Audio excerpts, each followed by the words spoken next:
प्रधानमंत्री जी, ANI के साथ बात करने के लिए धन्यवाद। नमस्कार। और आपको नवरात्रि की बहुत बहुत शुभकामनाएं। और कुछ ही दिनों में देश रामनवमी का पर्व मनाएगा। रामनवमी की बहुत बहुत शुभकामनाएं। आपको भी। मेरा पहला सवाल होगा ये कि आपने कई भाषणों में कहा है कि 2024 आपका लक्ष्य नहीं है, 2047 है। तो 2047 तक क्या कुछ होने वाला है और क्या ये चुनाव महज एक फॉर्मेलिटी है?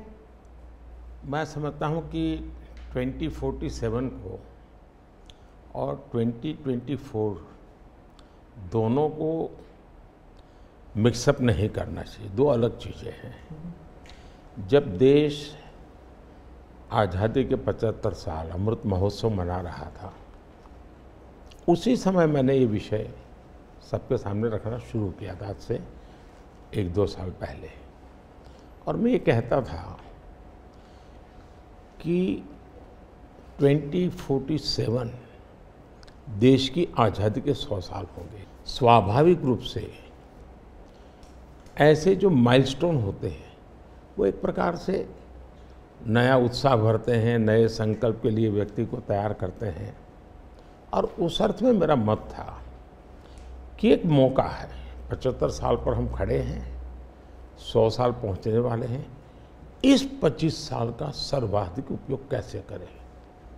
हर इंस्टीट्यूशन, हर कोई अपना एक लक्ष्य बनाए कि मैं अपना गांव का प्रधान हूं, 2047 तक मेरे गांव में इतना तो मैं करूंगा। RBI को मैं कार्यक्रम में भी गया, 90 साल का उनका था।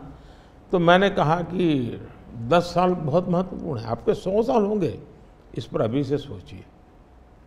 तो मेरे मन में 2047 ये भारत की आज़ादी के 100 साल और देश में एक प्रेरणा जगनी चाहिए। और आज़ादी के 100 साल अपने आप एक बहुत इंस्पिरेशन है, किसी व्यक्ति की जरूरत नहीं है। तो एक पार्ट तो वो है। दूसरा है 2024। 2024 ये चुनाव का हमारा जो क्रम है 5 साल का, उसके हिसाब से वो आया हुआ क्रम है। और मैं मानता हूँ कि चुनाव ऑल टुगेदर डिफरेंट थिंग है। एक तरफ इस चुनाव में आप देखते हैं, लोकतंत्र में चुनाव को हमने लाइट नहीं लेना चाहिए। ये एक बहुत बड़ा महापर्व है और इसलिए मेरा तो मत है कि उत्सव के रूप में मनाना चाहिए। उससे जैसे स्पोर्ट्स, उसका जब फेस्टिवल होता है, स्पोर्ट्स के इवेंट होते हैं, वो स्पोर्ट्समैन स्पिरिट को पैदा करते हैं। प्रतिस्पर्धा भी। जब खेल का मैदान होता है तो देखने वाले, खेलने वाले, स्पोर्ट्समैन स्पिरिट का एक एनवायरनमेंट क्रिएट होता है जो हमारे संस्कार बन जाते हैं। चुनाव का ये माहौल अगर हम उत्सव में पलट दें, लोकोत्सव बना दें, तो हमारी रगों में, डेमोक्रेसी आने वाली पीढ़ियों के रगों में वो संस्कार बन जाती है। और लोकतंत्र के लिए बहुत आवश्यक है कि लोकतंत्र ये सिर्फ संविधान की सीमाओं में नहीं बंधना चाहिए, हमारी रगों में होना चाहिए, हमारे संस्कार में होना चाहिए। और उस अर्थ में मैं 2024 को देखता हूँ। ये बात सही है कि हमारा 25 साल का विजन, और उसमें मैंने बहुत काम किया है। और ये आज कर रहा हूँ ऐसा नहीं है। शायद मैं जब गुजरात में था तब भी इन दिशा में सोचता था। अब देखिए 2024 का चुनाव तो देश के सामने एक अवसर है कि एक कांग्रेस सरकार का मॉडल और एक बीजेपी सरकार का मॉडल, उनका 5-6 दशक का काम, मैं उनके लिए बहुत खुला मैदान छोड़ता हूँ, 5-6 दशक का काम, और मेरा सिर्फ 10 साल का काम। कंपैरिजन कीजिए, किसी भी क्षेत्र में कंपैरिजन कीजिए, अगर कुछ कमियां होगी तो भी हमारी एफर्ट्स में कमी नहीं रही होगी। दूसरा, मुझे 10 साल में 2 साल तो कोविड की लड़ाई में जाना पड़ा और आफ्टर इफेक्ट भी बहुत था। फिर भी आज हम कंपैरेटिवली देश को स्पीड कहो, स्केल कहो, सर्वांगीण विकास की बात करें तो वो कहें, सर्वसमावेशक विकास की बात कहें तो वो देखें, हर पैरामीटर पे आपको कांग्रेस के मॉडल से एक ऐसा मॉडल नजर आ रहा है कि हाँ, इस रास्ते पर हम चलेंगे इतनी गति से, और गति और बढ़ानी है मुझे। अगले टर्म में गति भी बढ़ानी है और स्केल भी बढ़ाना है, तो वो तो मेरा लक्ष्य ही है। दूसरा, आप देखेंगे कि जब देश चलाने की देशवासी जिम्मेवारी देते हैं तो आपका सिंगल माइंडेड फोकस होना चाहिए। देश के लोग दुर्भाग्य से पहले की राजनीतिक कल्चर ने परिवार को कैसे मजबूत बनाना, परिवार की जड़ों को कोई उखाड़ न दे, उसी में शक्ति लगाते रहे। जबकि मैं देश मजबूत इसी एक लक्ष्य को लेकर के काम कर रहा हूँ।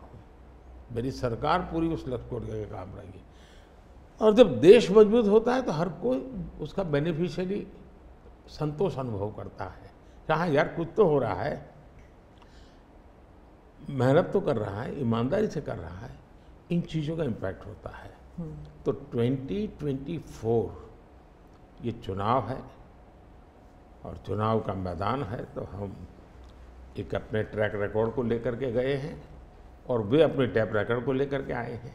अब प्रधानमंत्री जी, आपने दो चीज़ों का जिक्र किया जिसके बारे में पूछना चाहूँगी। एक तो वो जब आरबीआई में जब आपने कहा 2014 विजन वगैरह की बात कर रहे थे, तो जब आप कहते हैं कि ट्रेलर है, आपके स्पीचेस में कहते हैं अभी तो ट्रेलर है, मैं बहुत कुछ करने वाला हूँ, तो एक कस्बा होता है जो थोड़ा नर्वस हो जाता है कि करने क्या वाले हैं मोदी जी।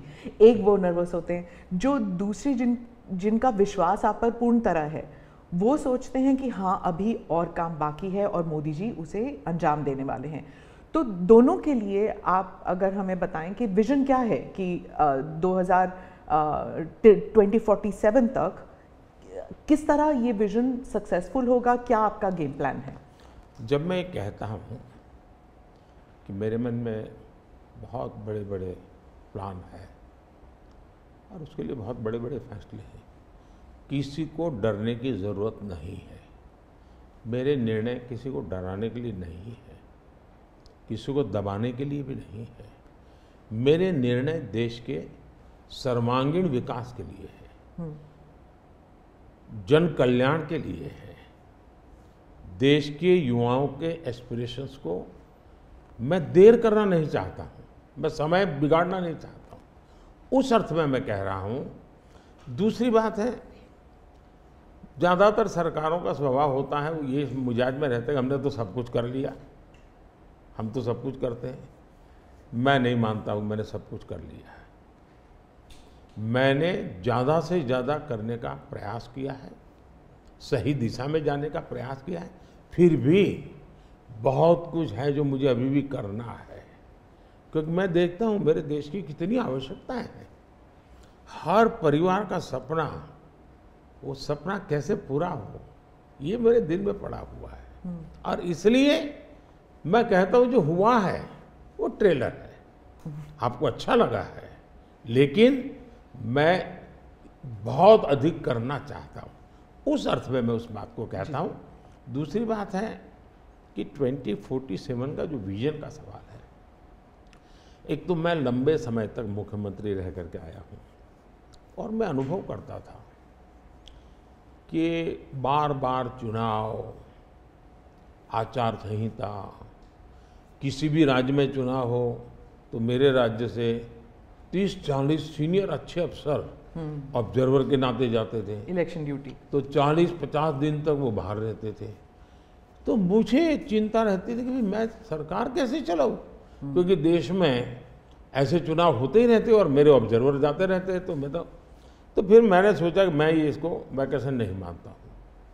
मैं चुनाव होगा तो उस पीरियड को वैकेशन के रूप में नहीं लूँगा। मैं अफसरों को पहले से काम देता हूँ, भाई अगली सरकार के लिए ये काम करो।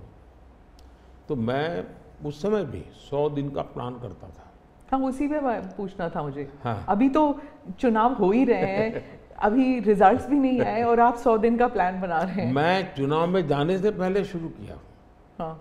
और दरअसल मैंने कैसे किया कि मैं पिछले 2 साल से 2047 को ध्यान में रख के काम करता था, और उसके लिए मैंने देश भर में लोगों के ओपिनियन मांगे, सुझाव मांगे। शायद 15 लाख से अधिक लोगों के मैंने सुझाव दिए हैं कि वो आने वाले 25 साल में हिंदुस्तान को कैसे देखना चाहते हैं। और मैंने सभी यूनिवर्सिटीज़ को कांटेक्ट किया, मैंने अलग अलग एनजीओ को कांटेक्ट किया, संगठनों को, और 15-20 लाख लोग उन्होंने इनपुट दिया। फिर मैंने एआई की मदद लेकर के उसको सब्जेक्ट वाइज बनाया, उसका काफ़ी मैंने टेक्नोलॉजी, आर्टिफिशियल इंटेलिजेंस, हाँ, टेक्नोलॉजी का भरपूर उपयोग किया। ओके। मैंने हर विभाग में अफसरों की एक डेडिकेटेड टीम बनाई कि भाई इस पर काम कीजिए, कैसे हो सकता है अगले टर्म के लिए, 25 साल के लिए। 25। और फिर मैंने खुद ने उनके साथ बैठा, प्रेजेंटेशन दिए 2-2, 2.5 घंटे, और मेरा विजन के अनुरूप क्या चीज़ें हैं, कौन सी चीज़ें डुएबल हैं, कौन सी चीज़ें डुएबल नहीं। थोड़ा सा ट्रेलर बता सकते हैं? उसको मैं ऐसा है कि आचार संहिता चल रही है। अच्छा। मैं अभी अगर इन चीज़ों को बताऊंगा तो शायद कोई उसको गलत अर्थ में ले लेगा, तो मैं उसमें फंसना नहीं चाहता हूँ जी। लेकिन इसमें कुछ छुपा हुआ नहीं है, मिल ही जाएगा। दूसरा मैंने कहा कि मैं चाहता हूँ कि ये जो मैं डॉक्यूमेंट बना रहा हूँ, जो मेरा विजन है, लेकिन वो विजन मोदी की बपौती नहीं है, वो 15-20 लाख लोगों के विचारों को उसमें समाहित किया। एक प्रकार से इसकी ओनरशिप देश की है। 15-20 लाख लोग इनपुट देते हैं, मतलब पूरा देश दे रहा है जी। मैंने क्या किया है कि मैंने उसको अभी डॉक्यूमेंट के रूप में तैयार करवा रहा हूँ। जैसे ही चुनाव प्रक्रिया पूरी हो जाएगी तुरंत वो स्टेट को भेज दिया जाएगा। ओके। मैं चाहूँगा कि स्टेट उस पर काम करे। स्टेट को क्या लगता है, क्या हो सकता है, क्या नहीं। और वो सिर्फ बीजेपी स्टेट्स नहीं है, सभी। नहीं, पूरा देश, ये देश का है, ये भाजपा का नहीं है जी। ओके। ये काम देश का है जी। फिर मैं नीति आयोग की मीटिंग बुलाऊंगा, उसमें इस पर व्यापक चर्चा करूंगा मुख्यमंत्रियों के साथ, और फिर उसमें से एक फाइनल चीज बनेगी। दूसरी तरफ मैंने अफसरों को कहा कि अभी जो हमारे सामने चित्र बना है, जो कुछ भी इनपुट आए उसके आधार पर मैंने अपने इनपुट दिए, उसमें से मुझे 3 हिस्सों में काम करना है। एक, बीजेपी का जो मैनिफेस्टो आएगा उसमें से करणीय काम तुरंत कैसे ले सकते हैं।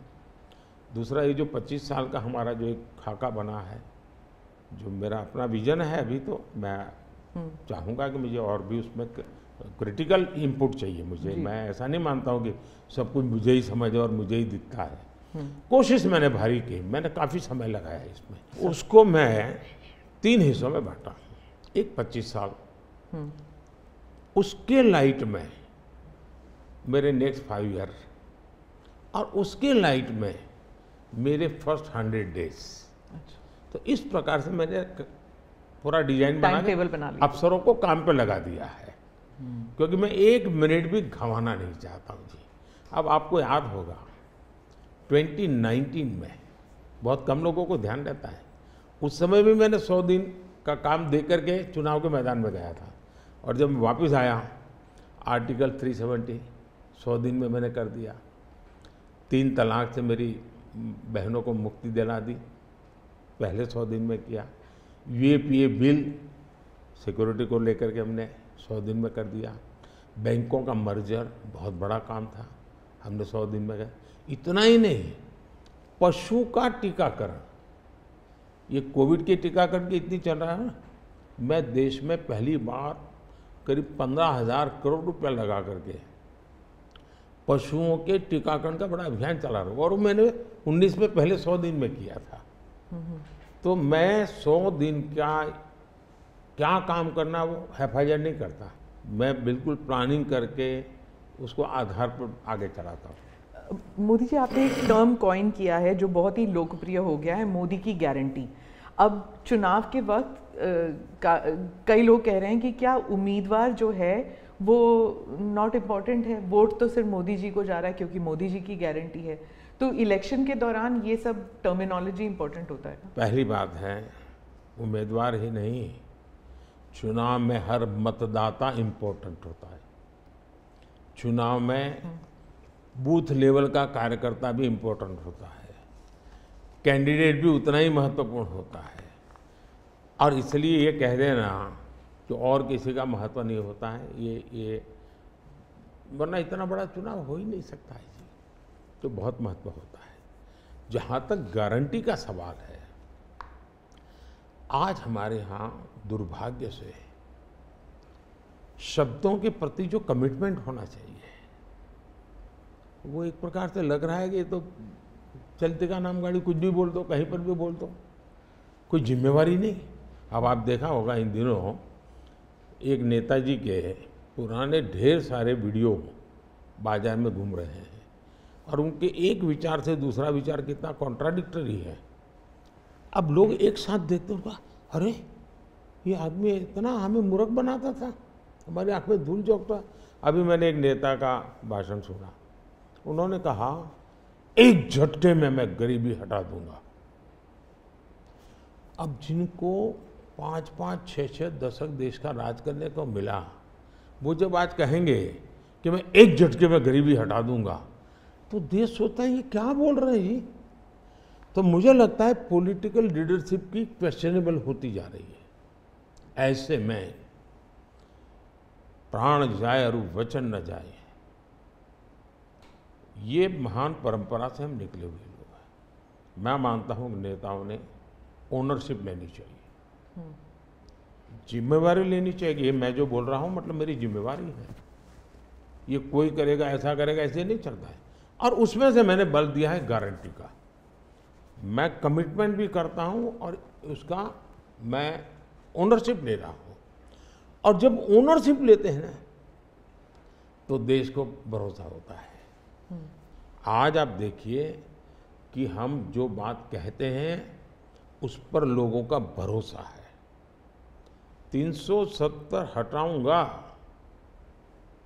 भले हमें पार्टी का जन्म हुआ तब से हम कह रहे थे, हमारे श्यामा प्रसाद मुखर्जी ने बलिदान दिया था, लेकिन हम उस पर पक्के मन से लगे हुए थे।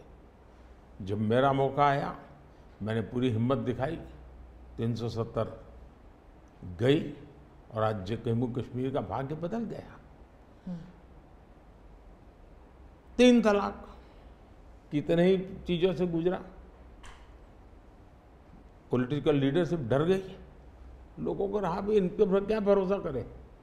ये तो एक बार एक बोलते दूसरे लोगों का भरोसा तब बनता है, कहेगा यार ये खुद खड़े रहेंगे, ये खड़े रहेंगे और जाना भी है तो जिम्मेवारी लेकर के जाएंगे कि भाई ये था, मैं सोचा था, नहीं कर पा रहा हूं, मैं जा रहा हूं वापिस। लेकिन भरोसा बहुत बड़ी ताकत होती है और भारत जैसे देश में ये भरोसा को मैं अपनी जिम्मेवारी मानता हूं और इसलिए मैं बार बार गारंटी ये कहता हूं। मोदी जी, आप भरोसे की बात करते हैं, जब भी हमारे कैमरा टीम्स जहाँ भी जाते हैं वो सब यही कहते हैं कि जो मतदाता हो या कैंडिडेट हो वो सब यही बात करते हैं, मोदी पर भरोसा।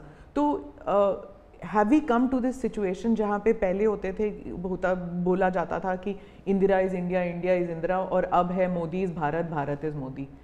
क्या उस लेवल पर पहुँच गए हैं? ऐसा है कि देश ये कहता है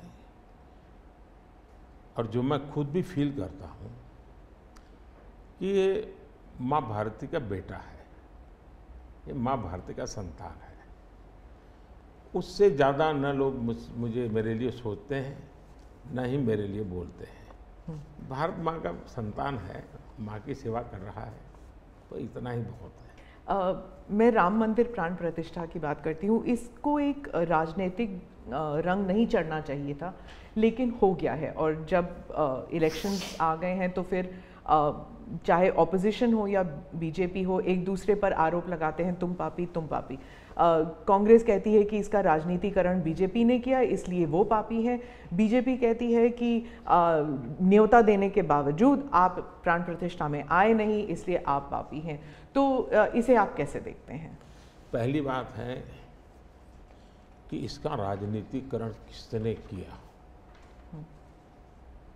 और इसको आज की घटनाओं से मत, जब हमारा जन्म भी नहीं हुआ था, हमारी पार्टी पैदा भी नहीं हुई थी, उस समय अदालत में ये मामला निपटाया जा सकता था, समस्या का समाधान हो सकता था। भारत विभाजन हुआ तो विभाजन के समय ये तय कर सकते हैं चलो भाई इतनी इतनी चीज़ें ऐसा कर लो, वो नहीं किया गया। क्यों? कि एक ऐसा हथियार हाथ में है जो हथियार वोट बैंक पॉलिटिक्स के लिए मजबूती का एक दांव है, इसलिए उसको पकड़ के रखा गया और बार बार उसको भड़काया गया। अब जब ये अदालत के अंदर मामला चल रहा था, अदालत में अभी जजमेंट ना आए वहां तक कोशिश की गई। न्यायिक प्रक्रिया से होना चाहिए तो हमारा संविधान हमें कहता है और सरकार की तो जिम्मेवारी है, लेकिन उसमें भी अड़ंगे डालना, ये क्यों? क्योंकि उनके लिए ये राजनीतिक हथियार था, ऐसे लोगों के लिए। और देखिए राम मंदिर का, ऐसे लोग हैं राम मंदिर कर रहे हैं, तुम्हें मार देंगे, ऐसा करके वोट बैंक बनाने का एक तरीका था। अब हुआ क्या, राम मंदिर बन गया तो उनके हाथ से वो मुद्दा ही चला गया। अब वो किसी को डरा नहीं पा रहे हैं, राम मंदिर आ जाएगा, आ गया, कुछ नहीं हुआ, आग नहीं लगी कोई। दूसरा इनकी प्रकृति, आप सोमनाथ मंदिर से लेकर के अब तक की घटनाएं देखिए, वे भारत की मूलभूत आस्थाएं, भारत का मूलभूत जो पिंड है उसके प्रति नेगेटिविटी लेकर के ही देश में वो अपनी बातें। अब सोमनाथ मंदिर को क्या प्रॉब्लम था, सरदार पटेल थे, डॉक्टर राजेंद्र बाबू को जाना था, वहां तो न जनसंघ था, न भाजपा था, न आरएसएस थी, न कोई लड़ाई थी, लेकिन उन्होंने मना कर दिया जाने। वो जो नेहरू जी की जो चिट्ठी थी, हाँ, जो भी है, अब ये और वो परंपरा आज भी चल रही है कि प्राण प्रतिष्ठा का निमंत्रण मिले और आप उसको ठुकरा दें। सचमुच में तो आपको गर्व होना चाहिए कि ये राम मंदिर निर्माण करने वाले जो भी लोग हैं जिन्होंने संघर्ष भी किया है, वे आपके सारे पाप भूल करके, सारे आपके गुनाह भूल करके घर में आकर के आपको इनवाइट कर रहे हैं और नए से व्यवहार शुरू करना चाहते हैं। आप उसको भी उस पुराने मिजाज से ठुकरा दें, तब लगता है कि आपके लिए वोट बैंक एक बहुत बड़ी आपकी मजबूरी है, और उस वोट बैंक के चलते इस प्रकार की चीज़ें होती रहती। और ये किसी को नीचा दिखाना, किसी का अपमान करना, ये अपना अधिकार मांगते हैं। और मैं कभी कभी कहता हूँ वे तो नामदार है, हम तो कामदार है। अब मैं नॉर्थ ईस्ट जाऊँ, वहाँ के लोग कोई कपड़े पहना दे, मैं पहनता हूँ, उसकी भी मजाक उड़ाना, यानी हर चीज़ की। मैं तमिलनाडु जाऊँ, लुंगी पहनूँ, तो उनको लगता है देखो ये कर रहा है, वो कर रहा है। मैं हैरान हूँ जी, इतनी नफरत लोकतंत्र में नहीं होती है, नहीं होनी चाहिए। देखिए हमारे लिए, मैं मानता हूँ ये न राजनीति का विषय हम लोगों के लिए है, न होना चाहिए और न कभी होगा। हमारे लिए एक जबरदस्त आस्था का विषय है जी। और ये कोई प्रभु राम का संबंध कोई मेरे कारखाने में नहीं आया जी, हजारों साल से, और दुनिया के अनेक देशों में है। जब ये राम मंदिर का निमंत्रण देने के लिए टस्के लोग मुझे आए, उन्होंने ठुकरा दिया। मैं सोचने लगा इतना बड़ा मुझे दायित्व दिया जा रहा है, मैं अपने आप को योग्य क्या कैसे करूं, अपने आप को योग्य कैसे बनाऊं। तो मैंने कुछ लोगों की एडवाइस ली, कुछ संतों की, कुछ जानकार लोगों की, मेरी स्पिरिचुअल लाइफ से जुड़े हुए कुछ लोगों को मैंने पूछा कि भाई मैं इसको एक प्रधानमंत्री के रूप में इस कार्यक्रम को नहीं लेता हूँ, एक राम भक्त के रूप में करना चाहता हूँ, मुझे क्या करना। उसमें से मुझे सुझाव आया, तो सुझाव तो बहुत, लेकिन मैंने फिर कुछ अध्ययन भी किया और मैंने मनोमन तय किया कि मैं 11 दिन का अनुष्ठान करूँगा। और मैं ज़मीन पे सोता था, नारियल के पानी पर रहता था और तय किया मैं कि प्रभु राम जहाँ जहाँ गए थे उसमें जहाँ भी मैं जा सकता हूँ जाने का प्रयास करूँगा। और वहाँ मैं अपना, जब मैं श्रीरंगम मंदिर में गया दक्षिण भारत में, हाँ, दक्षिण भारत में, और कंब रामायण का मैंने पाठ किया वहाँ, तब मुझे वहाँ के लोगों ने बताया कि साहब 800 साल पहले जब कंब रामायण की रचना हुई तो पहला पाठ इसी जगह पे हुआ। और मैं देख रहा सबके आँख में आंसू थे। ये जो मैंने अनुभूति की है साउथ में खास करके, यहाँ बैठे हुए लोगों को अंदाज नहीं आएगा जी कि क्या भक्ति है, क्या आस्था है और कितनी पवित्रता है उसमें। मेरा कार्यक्रम नोन नहीं था, मेरा काम भी ऐसा व्यक्तिगत था, लेकिन जो जन सामर्थ्य एक प्रकार से मुझे उनके भाव में अनुभव कर रहा था, तो मेरे लिए शायद मेरी स्पिरिचुअल जर्नी की एक बहुत बड़ा महत्वपूर्ण एक 11 दिन की घटना मैं देखता हूँ। मैं और राम मंदिर प्राण प्रतिष्ठा को मैंने बहुत गंभीर लिया था जी। मैंने एक इवेंट के रूप में नहीं लिया था जी, मेरे लिए वो इवेंट नहीं था। वो एक स्पिरिचुअल मूवमेंट था आपके लिए? मैं मानता, मुझे दिखता था वो 500 साल का संघर्ष, मुझे दिखता था 140 करोड़ लोगों की श्रद्धा, सपने, और देश के गरीब गरीब लोगों ने पाई पाई दे करके मंदिर बनाया है जी। ये मंदिर 3 चीज़ें मैं देखता हूँ।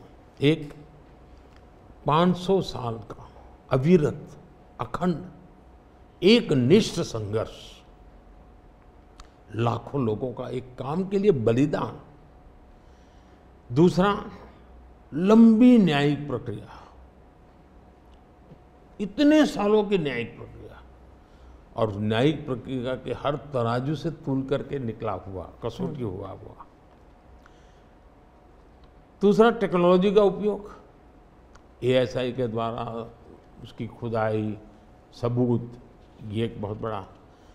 और चौथा, हिंदुस्तान के कोटि कोटि लोगों ने 1-1, 2-2, 5-5 रुपया जो भी दे सकते हैं दे करके ये मंदिर बनाया है। ये मंदिर सरकारी खजाने से नहीं बना है।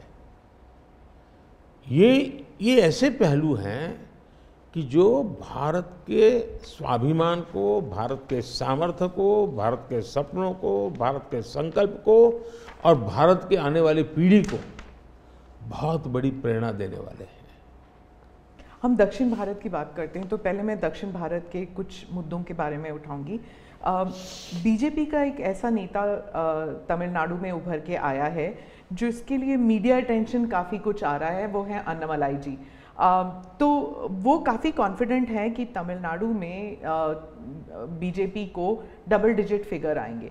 तो क्या ये उनका ओवर कॉन्फिडेंस है कि आप भी तमिलनाडु इतनी बारी जा चुके हैं? पहली बात है कि तमिलनाडु जनसंघ के जमाने से और भारतीय जनता पार्टी, मैं कहता हूँ 5-5 पीढ़ी हमारी इस विचार के लिए वहाँ खप चुकी है। तो एक निरंतर काम चला है। जब कांग्रेस से लोग निराश हुए तो प्रादेशिक पक्षों की तरफ गए, और लंबे अरसे तक प्रादेशिक पक्षों का जो कुछ भी कामकाज देखा है, अब लोग निराश हो गए। निराशा के इस माहौल में उन्होंने दिल्ली में भाजपा की सरकार का मॉडल देखा, हिंदुस्तान में अन्य राज्यों में भाजपा की सरकार का मॉडल देखा, देश भर में जो तमिल बंधु रहते हैं उन्होंने अपने घरों में जाके बताया भी हम जिस राज्य में रहते हैं वहाँ तो ये हो रहा है। तो लोग स्वाभाविक तमिल प्रजा कंपैरिजन करने लगी कि जो हवा खड़ा किया गया था ये तो अच्छा काम कर रहे हैं।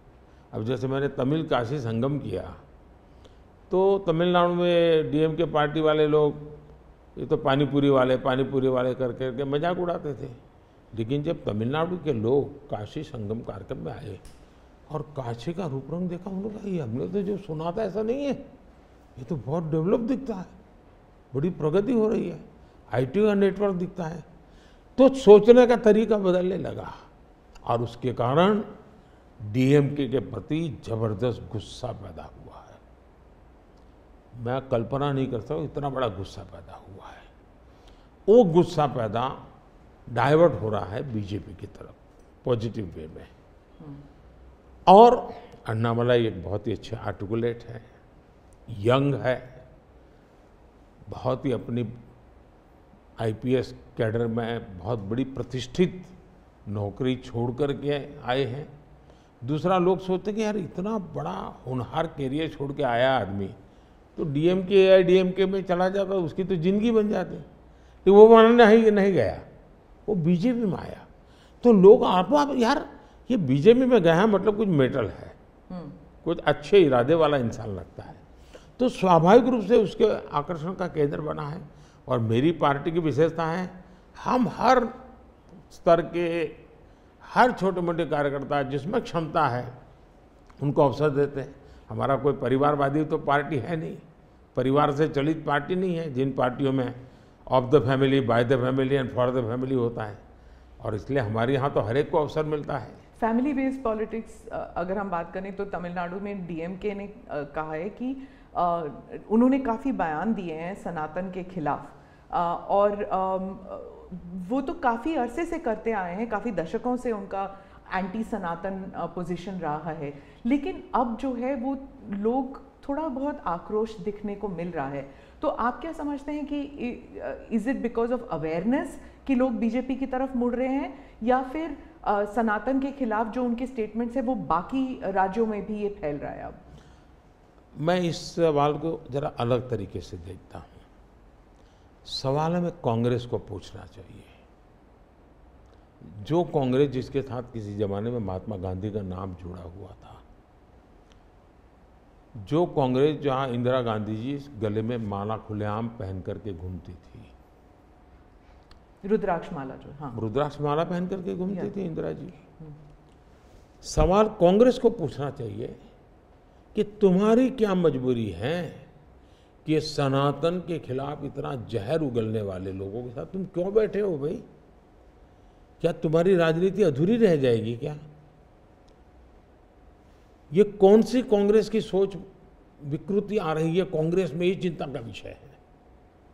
डीएमके का तो जन्म शायद इस नफरत में पैदा हुआ होगा, और धीरे धीरे वो नफरत का खेल भी उनका लोग स्वीकार करने नहीं लगे हैं, और इसलिए वो नए नए तौर तरीके अपना करके बोल रहे हैं। प्रश्न उनका नहीं है, प्रश्न कांग्रेस जैसी पार्टी का है कि उसने अपना मूल कैरेक्टर गंवा दिया है क्या? जब संविधान सभा में जो लोग बैठे थे तो ज़्यादातर गांधीयन लोग थे, ज़्यादातर कांग्रेस की विचारधारा से जुड़े हुए लोग थे, और पहला संविधान बना, उसके हर पेज पर जो पेंटिंग है रामायण, वो सनातन की ही परंपरा से जुड़े हुए हैं। तो आपका संविधान बना, उस संविधान में सनातन का गौरव का हिस्सा था, और आज सनातन को इतनी भयंकर गालियां देने की हिम्मत हो और आप उनके साथ चुनाव की राजनीति करें, उनके साथ मंच साझा करें, मजबूरी कांग्रेस की ये देश के लिए चिंता का विषय है। और जो तमिलनाडु के मुख्यमंत्री और कुछ और दक्षिण के मंत्री हैं, मुख्यमंत्री हैं, वो कहते हैं कि जो दक्षिण है वो अलग इकाई है, उत्तर अलग इकाई है, दक्षिण भारत और उत्तर भारत, और बीजेपी जो है वो दक्षिण भारत में सेंध नहीं कर सकती। राहुल गांधी ने तो संसद में भी कहा था कि आप अगर पूर्व से देखें, बंगाल से देखें, उड़ीसा, आंध्र प्रदेश, तेलंगाना, तमिलनाडु, केरल तक जाएं, पूरे उस एरिया में बीजेपी सेंध नहीं कर पाएगी। दो अलग इकाई है क्या दक्षिण भारत और उत्तर भारत? पहली बात है, भारत बहुरत्ना वसुंधरा है, भारत विविधताओं से भरा हुआ देश है। यहाँ रेगिस्तान भी है, यहाँ समुद्री तट भी है, यहाँ हिमालय भी हैं, और यहाँ सह्याद्री भी हैं, यहाँ गंगा के पट भी हैं और कावेरी के पट भी हैं। तो भारत को टुकड़ों में देखना ये भारत के प्रति नासमझी का परिणाम है। अगर यही भाव होता, अगर आप हिंदुस्तान में देखें प्रभु राम के नाम से जुड़े हुए गांव कितने सबसे ज़्यादा कहाँ हैं, तो तमिलनाडु में है। इतने सारे गांव के नाम हैं कि उसमें राम तो होगा ही होगा। अब इसको आप कैसे अलग कह सकते हैं? किसको गले उतारेंगे आप? लेकिन भारत की विविधता है, पंजाबी जैसा होगा वैसा नागालैंड का व्यक्ति नहीं होगा, गुजराती जैसा होगा वैसा कश्मीर का व्यक्ति नहीं होगा। तो विविधता ही तो हमारी शक्ति है। हमने विविधता को सेलिब्रेट करना चाहिए। हमें गुलदस्ता ऐसा है भारत का जिसमें हर एक का अपना फूल दिखाई दे, ये भाव होना चाहिए। कांग्रेस कहती है कि बीजेपी और खासकर मोदी जी इस विविधता को अप्रिशिएट नहीं करते, एक रंग में ढालना चाहते हैं, और अगर 400 सीट जो आप कह रहे हैं अगर वो आ जाता है तो संविधान रद्द हो जाएगा, एक ही भाषा, एक ही रहन सहन, एक ही तरीका होगा, और वो है जो मोदी जी कहेंगे। मैं समझ नहीं पाता हूँ कि जो व्यक्ति यूएन में जाकर के पहली बार दुनिया की सबसे पुरातन भाषा तमिल भाषा का गुणगान करता हो, किस आधार पर उस व्यक्ति को आप ऐसे आरोप लगा रहे हो? मेरा तो मत है, और मैं जब कपड़े अलग अलग राज्य के पहनता हूं तो उनको ये परेशानी हो रही है। मुसीबत उनकी है कि वो एक सांचे में देश को डालना चाहते हैं। हम तो विविधता की पूजा करते हैं, हम विविधता को सेलिब्रेट करते हैं। और मैं हमको के हर एक को कहता हूँ, जैसे हमने कहा कि भाई डॉक्टर बनना है, इंजीनियर बनना है, मातृभाषा में क्यों नहीं बन सकता है? जब मैं मातृभाषा में डॉक्टर इंजीनियर बनने की बात करता हूँ, मतलब कि मैं मातृभाषा को सेलिब्रेट कर रहा हूँ, उसका महात्मा ही बढ़ा रहा हूँ। मुझे ये अभी ये गेमिंग वाले सब बच्चों के साथ बैठा था, तो उन्होंने से किसी ने पूछा कि हमारे लिए कोई संदेश, तो ऐसे मैंने कहा एक काम करो, अब जब भी आप हस्ताक्षर कहीं करेंगे, सिग्नेचर करेंगे, अपनी मातृभाषा में सिग्नेचर करो, इतना तो गर्व करो। अब मैं तो विविधता को लाने की कोशिश कर रहा हूँ। अब उनको आरोप लगाने हैं, क्या करेंगे? कुछ मुख्यमंत्री हैं वो कहते हैं कि उन्हें सेंटर से सहयोग नहीं मिलता। दक्षिण के भी कुछ मुख्यमंत्री हैं, आप भी मुख्यमंत्री रह चुके हैं, अब प्रधानमंत्री हैं पिछले 10 साल में। क्या कोऑपरेटिव फेडरलिज्म को लेकर आपके विचार बदल गए हैं जब आप मुख्यमंत्री थे और जब अभी आप प्रधानमंत्री हैं? दरअसल, और क्या उन्हें नहीं मिलता सहयोग? दुर्भाग्य हुआ है कि जो रीजनल एस्पिरेशंस होते हैं उसको सबसे ज़्यादा तवज्जो देनी चाहिए, ये मेरी पार्टी की फिलॉसफी है। अगर आप रीजनल एस्पिरेशंस जो हैं उसको नकार करके विकसित भारत का सपना पूरा नहीं कर सकते। दूसरा, मैं गुजरात में लंबे समय तक मुख्यमंत्री रह के आया हूँ, और मेरा सौभाग्य है कि देश में मैं पहला प्रधानमंत्री ऐसा हूँ कि जिसके पास राज्य के मुख्यमंत्री का इतना बड़ा अनुभव रहा है। तो एक मुख्यमंत्री के नाते केंद्र से क्या अपेक्षाएं होती हैं, केंद्र से क्या तकलीफें होती हैं, उसको मैंने भली भांति झेला है, समझा भी है। और इसलिए मैं कतई नहीं चाहूँगा कि मेरे देश का कोई राज्य, उसका उमंग उत्साह हो विकास का, उस पर कोई रुकावट पैदा हो। अगर रुकावट हटा सकता हूँ और उसमें मैं उनकी मदद कर सकता हूँ, वो भी मैं करने के लिए जाऊँ, क्योंकि मुझे देश बनाना है। दूसरा, मैं जब गुजरात था तब भी मेरा मंत्र था, यहाँ सरकार यूपीए की थी, तब भी मेरा मंत्र था भारत के विकास के लिए गुजरात का विकास। मैं गुजरात का विकास करूंगा, क्यों? क्योंकि मुझे मेरा देश का विकास करना है। हमारे देश में वातावरण बनना चाहिए। और हमने एस्पिरेशनल डिस्ट्रिक्ट की कल्पना की, हर राज्य में हमने कहा कि ये राज्य के पैरामीटर के बराबर है। भारत सरकार ने योजना बनाई, उसकी मदद की। सभी राज्य आज हमारे एस्पिरेशनल डिस्ट्रिक्ट में और एस्पिरेशनल ब्लॉक में मिल करके हम काम कर रहे हैं और बहुत अच्छे परिणाम नजर आ रहे हैं। अब आप कोरोना देखिए, मैंने इतनी बार चीफ मिनिस्टर्स की मीटिंग की, शायद 20-25 बार, और हर चीज़ में सब मिल करके निर्णय करते थे। तो हम साथ मिल करके चले तो हम कोरोना के जंग को जीतने में सफल हुए। और मैं पब्लिकली कहता हूँ कि कोरोना की लड़ाई में भारत की सफलता का मैं सभी राज्यों का भी उतना ही योगदान है, मैं रिकॉग्नाइज करता हूँ। और इसलिए मैंने हमेशा कहा है कि देश को आगे ले जाना है तो हमें कॉम्पिटिटिव कोऑपरेटिव फेडरलिज्म चाहिए। हमारे यहाँ स्पर्धा होनी चाहिए, तंदुरुस्त स्पर्धा होनी चाहिए विकास की, तब जा कर के, अब देखिए G20, मैं G20 दिल्ली में कर सकता था, मैंने ऐसा नहीं किया। हिंदुस्तान के हर राज्य में G20 समिट किया, क्योंकि हर राज्य में G20 को सबसे ज़्यादा अवसर मिले, लोगों को उस राज्य को देखने का अवसर मिले, राज्य को अपना एक्सपोजर के लिए ग्लोबल प्लेटफॉर्म मिल जाए। क्यों? क्योंकि मैं चाहता हूँ मेरा देश का हर कोना मेरे लिए देश ही है।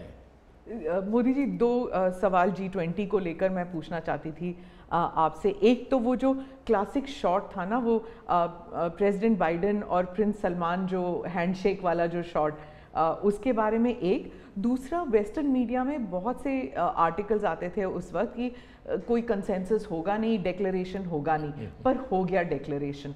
तो ये दो, इन दोनों चीज़ों की बैक स्टोरी बताइए। एक तो आपने वो हैंडशेक कैसे करवाया, और दूसरा डिक्लेरेशन कैसे हुआ?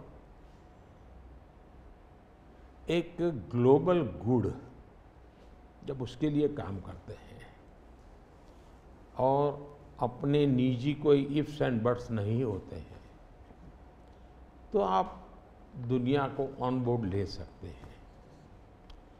और मेरी कोशिश ये थी कि मुझे बताइए भाई, आखिरकार ये G8 और G20 पैदा कैसे हुआ, जिन मुद्दों को लेकर के पैदा हुआ तो उस मुद्दों से हटना नहीं चाहिए। और उसमें सब मेरे से कन्विंस हुए, सब लोग कन्विंस हुए। कुछ लोगों से मुझे व्यक्तिगत बातचीत करने की ज़रूरत थी, मैंने वो भी किया। कुछ शब्दों की किसी के आग्रह रहते थे, उनको मैंने समझाने का प्रयास किया। दूसरा, मेरा इरादा था कि मैं लास्ट डे, लास्ट सेशन में नहीं करूँगा, मैं इसको इतना जल्दी करूँगा कि लोग सरप्राइज कर जाएंगे। और इसलिए मैंने दूसरे ही दिन, पहले ही सत्र में डिक्लेरेशन वाला काम पूरा कर दिया। तो जो नेगेटिव अनुमानों के आधार पर सारा G20 घसीटने की कोशिश होती थी, मैं इसको किसी भी हालत में चौंका देना चाहता था। तो दैट वाज माय स्ट्रेटेजी, और वो स्ट्रेटेजी सफल हुई। और मुझे खुशी है, जहाँ तक दुनिया के उन देशों को क्यों लाए साथ, कैसे लाए। देखिए, सिल्क रूट की चर्चा हम बहुत समय से सुनते आए हैं।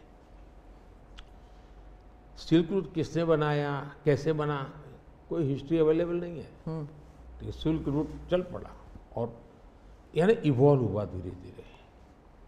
हम लोगों ने ये जो IMEC की दिशा में हम गए हैं, ये बहुत बड़ा गेम चेंजर बनने वाला है। और आने वाले हजारों साल उसका इम्पैक्ट है। जैसा सिल्क रूट का इम्पैक्ट हजारों साल रहा, वैसा इसको इम्पैक्ट रहने वाला है। और उसमें मैं सबको विश्वास हुआ कि भाई हाँ, ये तरीका है। उसमें गल्फ कंट्रीज का भी पॉजिटिव और प्रोएक्टिव रोल था। भारत ने एक अच्छी भूमिका निभाने का भारत को अवसर मिला। US, यूरोप हमारे साथ थे, और सबको लगा कि एक कॉन्क्रीट पॉजिटिव आउटकम निकलेगा, तो हम उसको लेकर के मिलते थे। तो उसमें स्वाभाविक था कि सऊदी किंग और प्रेसिडेंट बाइडेन और दोनों के साथ मेरी अच्छी मित्रता है, तो मैं किसी का भी हाथ भी पकड़ सकता हूँ, किसी की बात भी कर सकता हूँ। पर्सनालिटी पॉलिटिक्स भी आता है ना, क्योंकि देखिए आप कि अगर हम विदेश नीति की बात करें तो खाड़ी के साथ जो हमारे रिश्ते बेहतर हुए हैं, उसके लिए बहुत से लोग कहते हैं कि it is because of your personal intervention. आपको सम्मान भी दिया गया था वहाँ पर।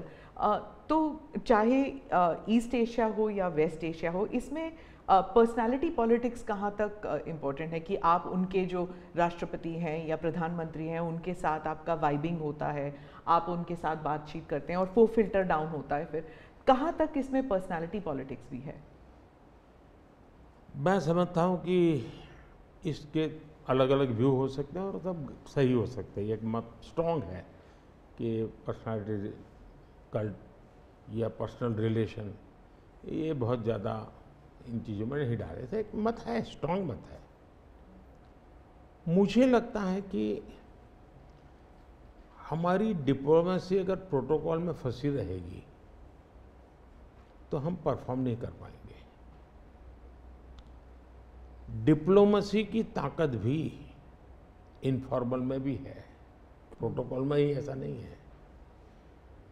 प्रोटोकॉल में ज़्यादा पोजीशनिंग होता है, पहले कौन आएगा, पहले कौन हाथ मिलाएगा वगैरह, उसी में समझ जाता है। तो मैंने शुरू से देखा कि भाई जैसे मेरी शपथ हुआ था, बड़ा इंटरेस्टिंग है, मैंने तय किया कि मैं सार्क देशों को 2014 की शपथ। हाँ, 2000 पहली बार पहली बार सार्क देशों को बनाने का मेरे मन में विचार आया। और उसके पीछे कारण ये था क्योंकि मेरा चुनाव प्रचार में मुझ पर आरोप एक ही था कि ये मोदी तो एक राज्य से आया है, ये देश की राजनीति क्या समझेगा, विदेश नीति क्या समझेगा, ये तो डुबो देगा। ये चुनाव प्रचार का मेरा खिलाफ के जो मुद्दे थे उसमें एक बड़ा महत्वपूर्ण मुद्दा था। सब लोग मेरी मजाक उड़ाते थे। तो मुझे लगा इनको एक ही एक्शन से मुझे जवाब दे देना चाहिए, बोलने की जरूरत नहीं है पहले दिन से।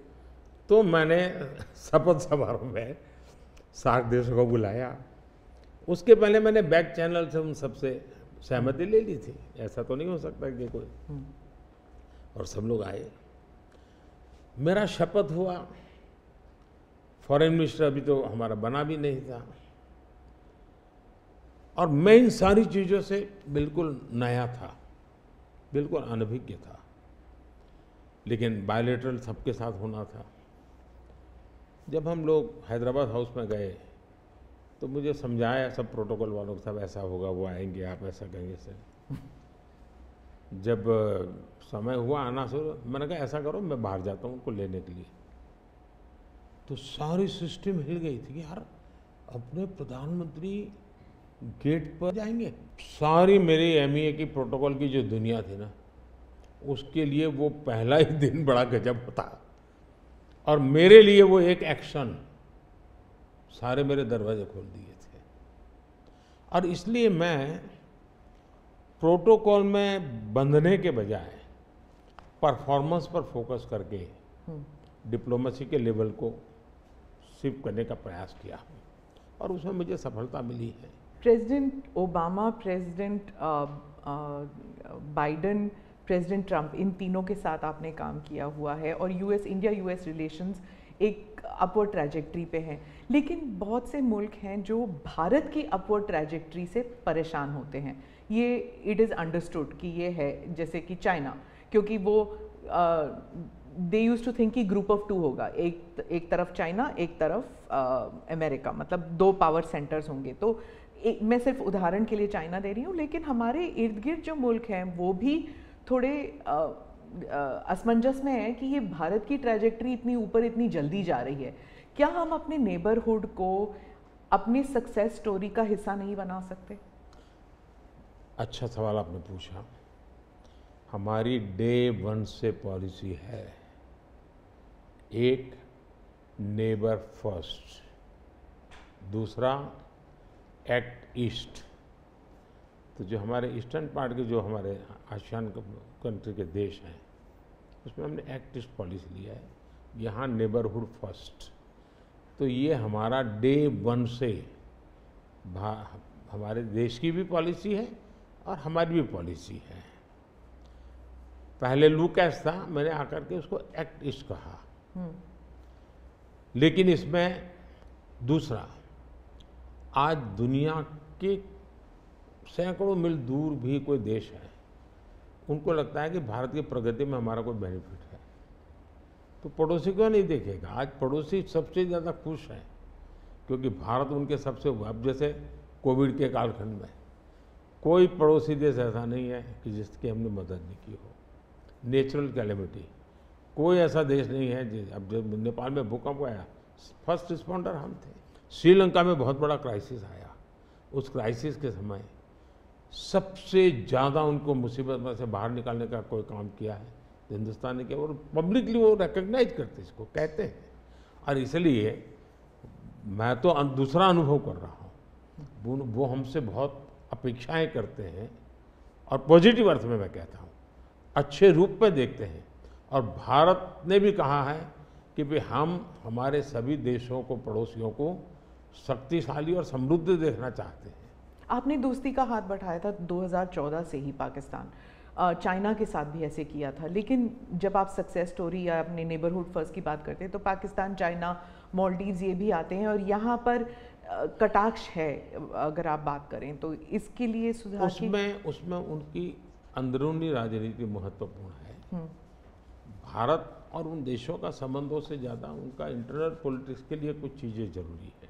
जी, विदेशी मीडिया जो है वो हमेशा कहती है कि Modi is the most popular prime minister in India. वो इस बारे में कोई दो राय नहीं है, लेकिन ये भी कहती है कि a strong Modi means democracy start sliding. मतलब लोकतंत्र के लिए खतरा है अगर मोदी जी और स्ट्रॉन्ग हो जाएंगे। लेकिन भारत में कुछ और ही है। वही रेटिंग्स, वही एजेंसीज कहते हैं कि लोग जो हैं वो खुश हैं कि मोदी जी अगर स्ट्रॉन्ग हो जाएं, तो उन्हीं के रेटिंग्स ये कहते हैं। आप इस बारे में क्या कहेंगे? पहली बात है कि उनकी टर्मिनोलॉजी क्या है और उनके इस कंक्लूजन पर आने का आधार क्या है, ये अपने आप में एक रिसर्च का विषय है। लेकिन मैं ये समझ नहीं पाता हूँ कि जिस देश में 6 लाख पंचायतें चुने हुए लोगों से चलती हो, दुनिया में कोई देश ऐसा है कि जहाँ 6 लाख पंचायतें और नियमित रूप से चुनाव जहाँ होते हैं, इतने राज्य, अनेक पार्टियों की सरकारें। हमारे देश में शायद ही कोई ऐसी पॉलिटिकल पार्टी होगी जो कहीं सत्ता में ना हो। तो ये सब होने के बावजूद अगर ये कहना कि सर्वसत्ताधीश कोई बन रहा है, तो ये तो मुझे लगता है उनको जानकारियों का अभाव है हिंदू। दूसरा, अगर मोदी सर्वसत्ताधीश के रूप में रहता तो G20 में मेरे अगल बगल में ही कर रहा है। मैंने तो राज्यों के पास, क्योंकि डेमोक्रेटिक कैरेक्टर है ये हमारा। मोदी जी, मैं मदर ऑफ डेमोक्रेसी इसकी दुनिया में गुंज कर रहा हूँ, तो उनको क्वेश्चन हो रहा है, क्योंकि वो अभी भी स्वीकारने को तैयार नहीं कि भारत मदर ऑफ डेमोक्रेसी है। हाँ, एक सवाल था, यूक्रेन में जब युद्ध चल रहा था तो भारत के जो वहाँ पर छात्र थे उन्हें सुरक्षित रूप से वापस भारत लाया गया। ये एक दिल हिलाने वाला किस्सा था। इसमें आपने हॉस्टिलिटीज़ रोकने के लिए पर्सनल हस्तक्षेप किया था, पर्सनल इंटरवेंशन किया था, ये सुनने में आया है। तो इसके बारे में कुछ बताएंगे? देखिए, यूक्रेन की चर्चा ज़रा ज़्यादा हुई है, लेकिन मैं 14 से लेकर ऐसी कई घटनाएं हैं। अगर आपने एक सुषमा स्वराज जी का एक इंटरव्यू है, आप देखिए कि कैसे यमन में से हमने हिंदुस्तान के लोगों को लाए, और सऊदी किंग के साथ मैंने बात कर करके उनसे कहा, भाई मुझे वहाँ यमन से लोगों को लाना है, तो आपका बॉम्बार्डिंग चल रहा है, हम कर नहीं पा रहे हैं, मुझे कैसे मदद करेंगे? तो उन्होंने कहा कुछ समझ दीजिए मुझे। और सुषमा जी ने अपने इंटरव्यू में सारी चीज़ें कही हुई है। भारत की रिक्वेस्ट पर एक पीरियड रहता था जिस पीरियड में बॉम्बार्डिंग नहीं होता था, और उस समय हम हवाई जहाज़ में हमारे लोगों को निकालते। यमन से करीब 5000 लोगों को हम लाए थे। उसी प्रकार से यूक्रेन में मेरा यूक्रेन से भी इतना ही घनिष्ठ नेता है, मेरा रशिया से भी इतना ही घनिष्ठ नाता रहा है। दोनों राष्ट्रपति के साथ में बहुत मित्रतापूर्ण मेरा रहा है। मैं पब्लिकली राष्ट्रपति पुतिन को कह सकता हूँ कि युद्ध का समय नहीं है। मैं यूक्रेन को भी कह सकता हूँ पब्लिकली कि बातचीत के रास्ते पर ही जाना चाहिए, और इसके कारण मेरी क्रेडिबिलिटी है। और जब मैंने कहा भाई भारत के इतने लोग, हमारे नौजवान फंसे हुए हैं और मुझे आपकी मदद चाहिए, और मैं आप क्या व्यवस्था कर सकते हो? फिर मैंने बताया मैंने इतनी व्यवस्था की है, आप इतना मेरी मदद कीजिए। उन्होंने मदद की, और भारत के तिरंगे की ताकत इतनी थी कि विदेशी व्यक्ति की भी भारत का तिरंगा हाथ में रखता था तो उसके लिए जगह मिल जाती थी। तो मेरा तिरंगा ही मेरी गारंटी बन गया था। मोदी जी, मैं डोमेस्टिक पॉलिटिक्स पे वापस आती हूँ। एक सवाल है इलेक्टोरल बॉन्ड्स के बारे में। राहुल गांधी जो हैं वो हर भाषण में कहते हैं, और विपक्ष के नेता भी कहते हैं कि इसमें धांधली हुई है। आपकी पार्टी के लोग भी कहते हैं कि अगर गलती है, अगर इसमें कोई गुंजाइश है इसके सुधार में, तो वो कर सकते हैं। क्या ये गलत फैसला था इलेक्टोरल बॉन्ड्स का? पहली बात है कि हमारे देश में लंबे अरसे से चर्चा चली है कि चुनावों में काला धन एक बहुत बड़ा खतरनाक खेल हो रहा है। देश के चुनावों को काले धन से मुक्ति मिले, इसके लिए कुछ करना चाहिए। चर्चा लंबे समय से चल रही है। चुनाव में खर्च तो होता ही होता है, कोई इनकार नहीं कर सकता है। मेरी पार्टी भी करती है, सब पार्टियां करती हैं, कैंडिडेट भी करते हैं, और पैसे लोगों से लेने पड़ते हैं, सब पार्टियां लेती हैं। मैं चाहता था कि हम कुछ कोशिश करें कि इस काले धन से हमारे चुनाव को कैसे मुक्ति मिले, ट्रांसपेरेंसी कैसे आए। एक प्रामाणिक पवित्र विचार मेरे मन में था। रास्ते खोज रहे थे, एक छोटा सा रास्ता मिला, वही पूर्ण है वैसा हमने उस समय भी क्लेम नहीं किया था। पार्लियामेंट में डिबेट में सबने उसको सराहा भी था। आज जो लोग उलट पुलट बोल रहे हैं उन्होंने सराहा था। पार्लियामेंट डिबेट देख लीजिए।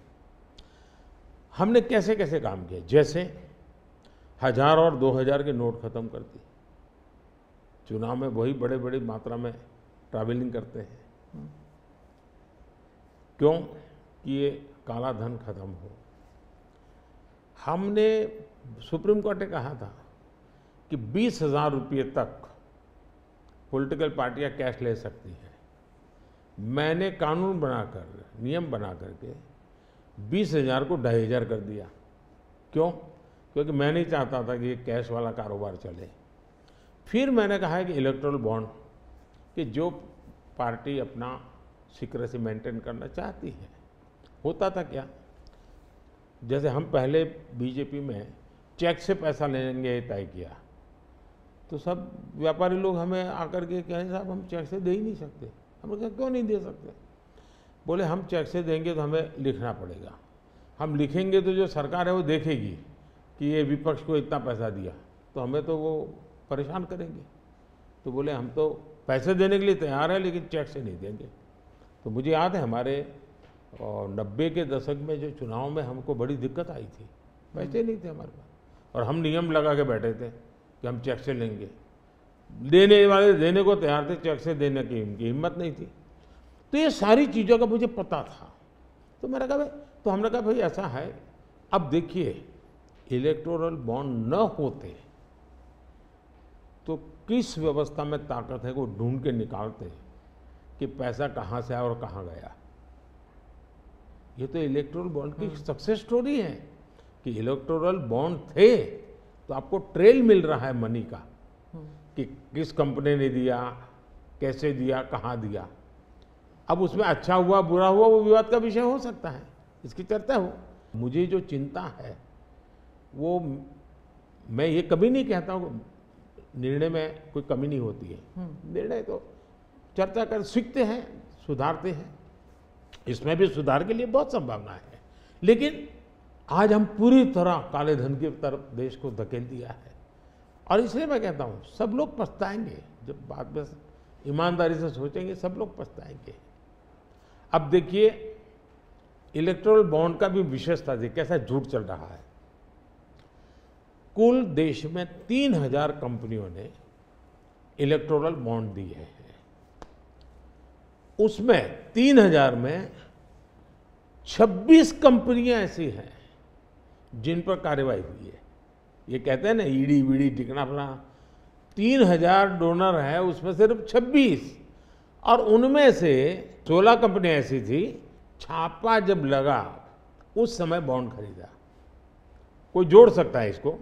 अगर बॉन्ड खरीदा, लोग ये जोड़ रहे हैं, उसकी विशेषता ये है कि ये जो 16 कंपनियों ने बॉन्ड खरीदा उसमें से 37 पैसा अमाउंट बीजेपी को डोनेशन में मिली।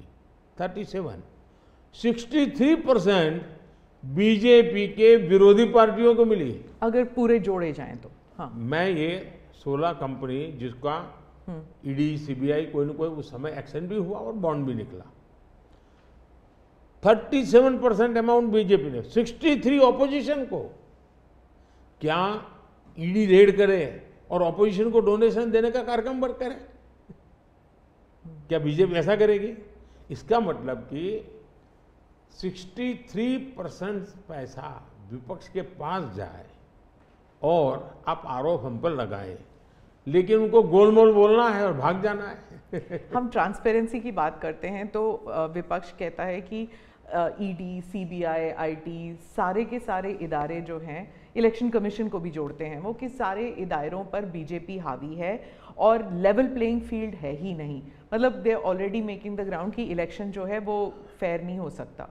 इसमें एक भी कानून मेरी सरकार ने नहीं बनाया, चाहे ईडी हो, सीबीआई हो, चाहे इलेक्शन कमीशन। ऊपर से हमने तो इलेक्शन कमीशन में सुधार किए हैं। आज इलेक्शन कमीशन बनता है तो ऑपोजिशन भी उसमें होता है।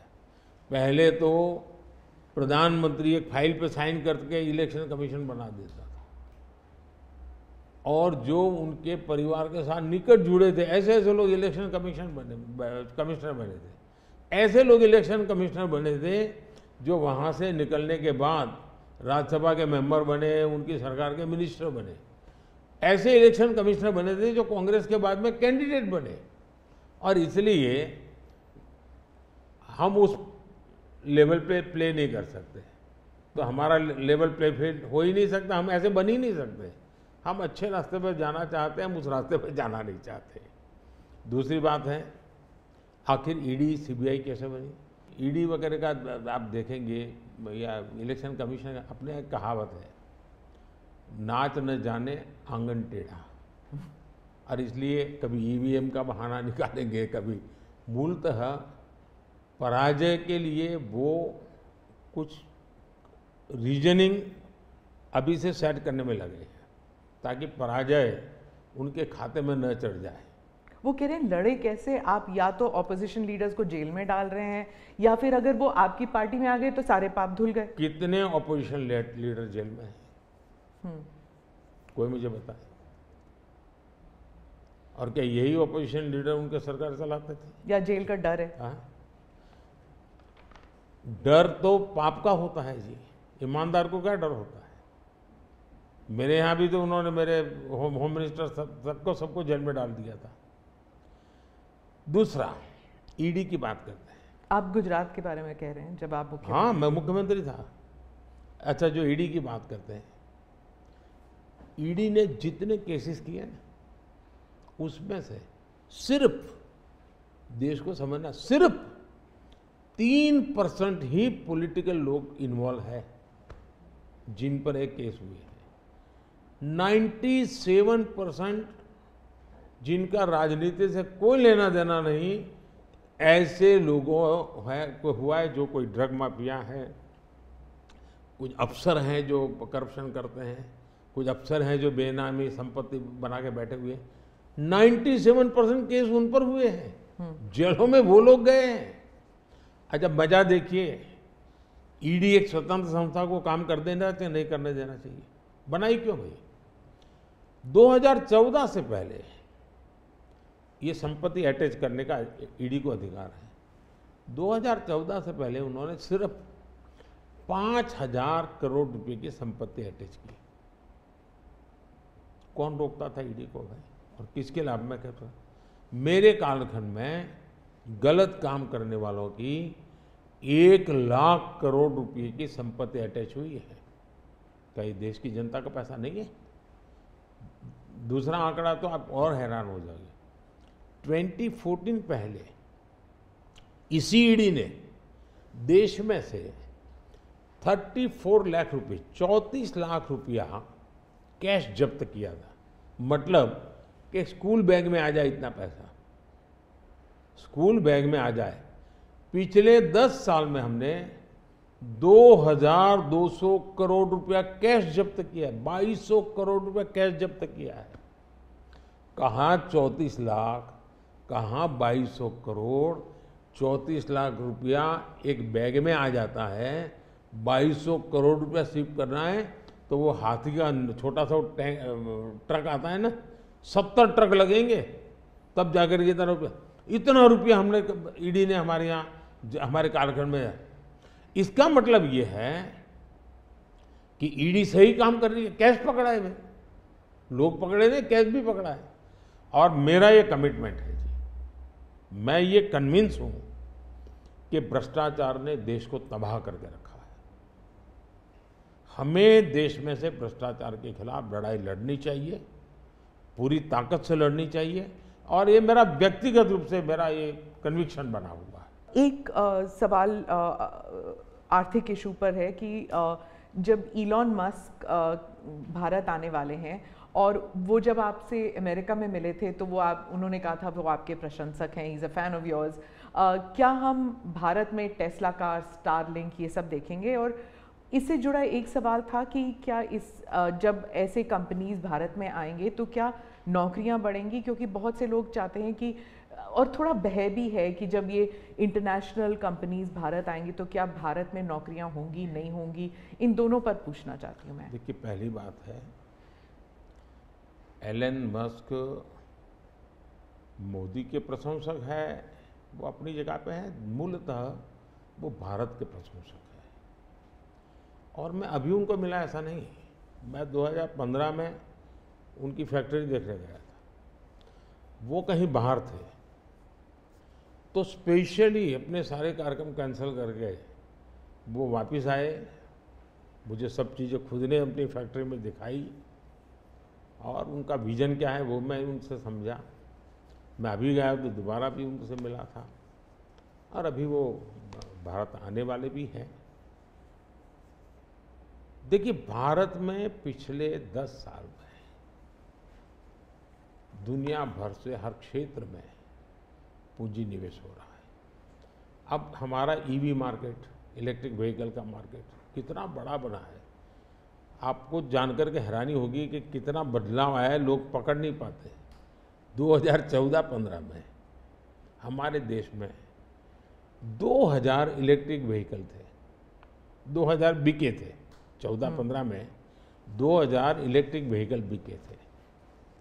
2023-24 में 12 लाख इलेक्ट्रिक व्हीकल बिके हैं। कहा 2000 और कहा 12 लाख। इसका मतलब इतना बड़ा चार्जिंग स्टेशन का नेटवर्क बना है, पर्यावरण को बहुत बड़ी मदद मिली है। यानी एक प्रकार से, और उसको लेकर के हमने आपको एक पॉलिसी का रूप दिया है। हमने दुनिया को कहा कि भाई भारत बहुत तेज़ी से ईवी पे जा रहा है, मैन्युफैक्चरिंग करना चाहते वो आना चाहे आइए।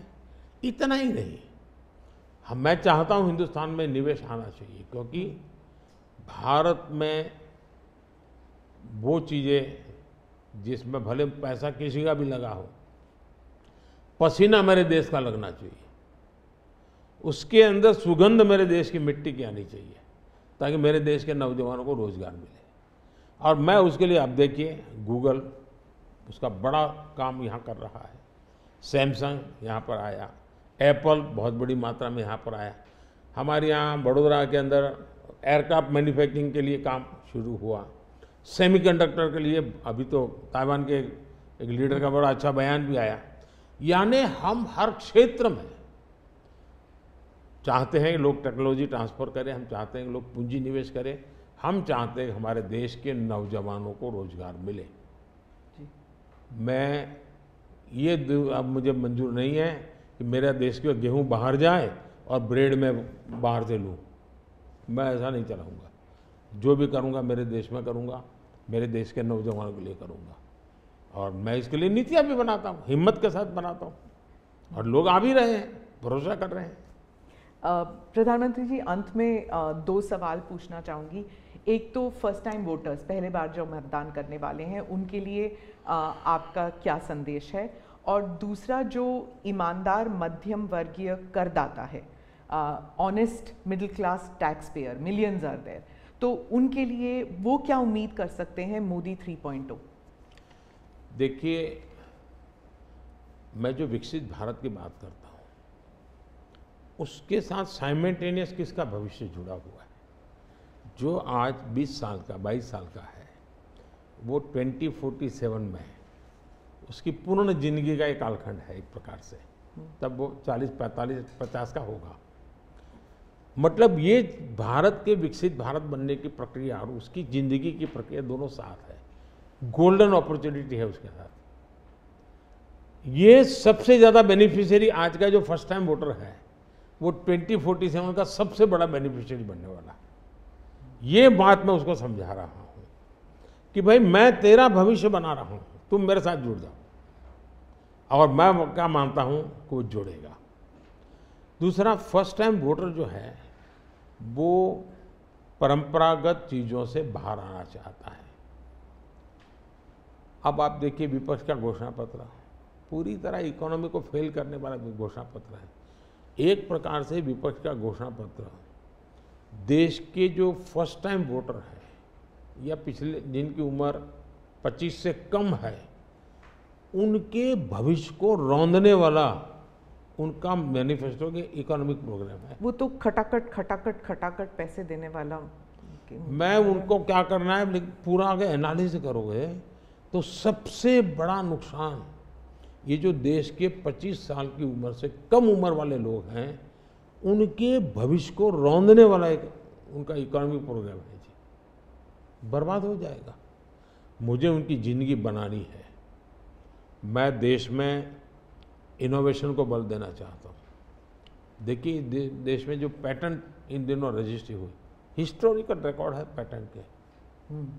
तो यंग जनरेशन को लगता है हाँ हमारी ज़िंदगी बढ़ रही है। आज डेटा मेरे देश का इतना सस्ता है, मैं जानता हूँ मेरे देश को आर्थिक रूप से नुकसान हो रहा है, लेकिन सस्ता डेटा का परिणाम है कि मैं देश में डिजिटल रिवॉल्यूशन लाने में मेरे नौजवानों को मैंने ताकत दी है। आज वो दुनिया, मुझे अभी गेमिंग वाले बच्चे मिले थे, वो कहते थे साहब दुनिया के देश में हम खेलने के लिए जाते हैं, वहाँ डेटा इतना महंगा है। बोले हम 50 बार सोचते हैं, हम भारत के अंदर इतना हमारे लिए अवसर है, इतना सस्ता डेटा है तो हम हिम्मत कर रहे हैं। एजुकेशन में आज डेटा सस्ता होने के कारण उसको कितनी फायदा हो रहा है जी। लॉन्ग डिस्टेंस लर्निंग, हाँ हर चीज़ में, टेलीमेडिसिन में। ये जो हमने इन चीज़ों पर कंट्रोल करके रखा है, इसका बहुत बड़ा लाभ हो रहा है, बड़ा रिवॉल्यूशन हो रहा है। और जो मिडिल क्लास टैक्स पेयर है उसके लिए जो देखिए जहाँ तक टैक्स पेयर है, सचमुच में टैक्स पेयर का सम्मान होना चाहिए, टैक्स पेयर का गौरव होना चाहिए। आए दिन रास्ते चलते हर टैक्स पेयर को गाली देते रहेंगे तो देश कैसे चलेगा जी? ये मैं समझ नहीं आता हूँ ये किस सोच का परिणाम है। देखिए क्या बदलाव आया है। मैं टैक्स पेयर की बात करूँ, पिछले 10 वर्ष में ITR फाइल करने वालों की संख्या 2 गुने से अधिक हो गई। पहले 4 करोड़ से भी कम लोग ITR फाइल करते थे, आज 8 करोड़ से ज़्यादा लोग ITR फाइल कर रहे हैं। टैक्स कलेक्शन 3 गुना बढ़ोतरी हुई है। मतलब पहले जो नेट टैक्स कलेक्शन होता था वो 11 लाख करोड़ रुपए होता था, आज net tax collection 34 lakh crore रुपए हो रहा है। ये क्यों हो रहा है? उसको भरोसा है कि वो जो पैसा दे रहा है ना वो सही जगह पे उपयोग हो रहा है, विकास के काम, चोरी लूटपाट में नहीं आया, इसलिए वो विश्वास के कारण देने के लिए आगे आया है। दूसरा, 7 लाख रुपये तक की इनकम पर टैक्स हमने माफ कर दिया है, जो पहले 2-2.5 लाख पे अटका हुआ था। 7 लाख रुपये कमाई तक कोई टैक्स नहीं देना है, फिर भी मेरे यहाँ टैक्स बढ़ रहा है यानी। और इसलिए मैं मानता हूँ, मैं तो हर टैक्स पेयर का हृदय से आभार व्यक्त करता हूँ, क्योंकि जो मुझे सपने पूरे करने हैं उसमें टैक्स पेयर जो धन देता है उसी से होने वाला है। और मैं मानता हूँ देश की प्रगति के लिए करदाताओं की संख्या बढ़नी चाहिए और करदाताओं पर बोझ कम होना चाहिए। इस मूलभूत फिलॉसफी की तरफ मैं आगे बढ़ना चाहता हूँ। जैसे, और मैं तो करदाताओं से एक प्रार्थना भी करूँगा कि देश के खातिर, विकसित भारत के लिए करदाता क्या कर सकता है। मैं उनको कहूँगा कि आप कम से कम 3 लोगों को जो टैक्स नहीं देते हैं उनको प्रेरित करो कि वो टैक्स देना शुरू करें। हर टैक्स पेयर सिर्फ 3 लोगों को प्रेरित करें। और मैं उनको समझाता हूँ, जब मैं गरीब का घर बनाता हूँ उसमें जो ईंट लगती है ना, किसी न किसी टैक्स पेयर की ईंट है वो। उसका जो पुण्य है ना, वो जो परिवार उसमें रहता है, जो पुण्य संतोष व्यक्त करता है, उसका पुण्य उस टैक्स पेयर को जाता है। किसी गरीब को मैं जब मुफ्त राशन देता हूँ, जब खाना पका करके अपने बच्चों को खिलाता है ना, तब वो कोई टैक्स पेयर सोचे कि हाश मैंने टैक्स दिया था, वो भूखा बच्चा खाना खा रहा है, उसको टैक्स देने का आनंद आएगा। और इसलिए मैं टैक्स पेयर का धन, जन कल्याण के काम, इनको को रिलेट कर करके ही चलना चाहता हूँ, ताकि देने वाले को संतोष हो कि मेरे पैसों से ये हो रहा है। ये बहुत बड़ी आवश्यकता है। और मैं बार बार कहता हूँ कि ये जो गरीब के घर की थाली है ना, उसका संतोष का जो पुण्य है ना, उसका हकदार कोई है तो देश का टैक्स पेयर है। मोदी जी, चुनाव के दौरान आपने वक्त निकाला और हमसे इतनी सारी बातें की, उसके लिए धन्यवाद। बहुत बहुत धन्यवाद आपको। और मेरे देशवासियों से ये फर्स्ट टाइम वोटर्स को मेरी अपील है कि देश के नाम वोट कीजिए। मैं उनको कोई राजनीतिक वोट के लिए नहीं कह रहा, देश के नाम वोट कीजिए। खुद का आने वाला 25 साल के भविष्य के लिए वोट करें, ये मैं उनसे आग्रह करूंगा। दूसरा, मैं देशवासियों का कहूँगा, मैं सभी पॉलिटिकल पार्टी के वर्कर्स को भी कहना चाहूँगा कि गर्मी बहुत है, धूप में सभी पार्टी के वर्कर दौड़ रहे हैं। मैं सभी पार्टी के वर्कर को कहूँगा, बहुत पानी पीजिए, बहुत पानी पीजिए, दौड़िए, बहुत दौड़िए, लेकिन पानी बहुत पीजिए, ताकि इस धूप में, इस गर्मी में, मतदाताओं को भी कहूँगा कि इतनी ही धूप क्यों ना हो, आप मतदान अवश्य करें। हो सके तो सुबह जल्दी जल्दी मतदान कीजिए। ये और लोकतंत्र के उत्सव के रूप में चुनाव को मनाएं, यही मेरी प्रार्थना होगी देशवासियों को। अगली चुनाव सर्दियों में कीजिएगा और 1 नेशन 1 इलेक्शन वाला। आपने सही मुद्दा उठाया। 1 नेशन 1 इलेक्शन हमारा एक कमिटमेंट है। हमने पार्लियामेंट में भी बोला हुआ है, हमने कमेटी भी बनाई थी, कमेटी का रिपोर्ट भी आया है। तो 1 नेशन 1 इलेक्शन के संबंध में देश में बहुत लोग ऑन बोर्ड आए हैं, सभी दलों ने, बहुत लोगों ने इसमें जो कमेटी को अपना सुझाव दिए हैं, बहुत ही पॉजिटिव सुझाव आए हैं और बड़े इनोवेटिव सुझाव आए हैं। और देश का बहुत बड़ा लाभ होगा अगर हम इस रिपोर्ट को लागू करवा पाते हैं तो। जी, धन्यवाद मोदी। नमस्कार, थैंक यू।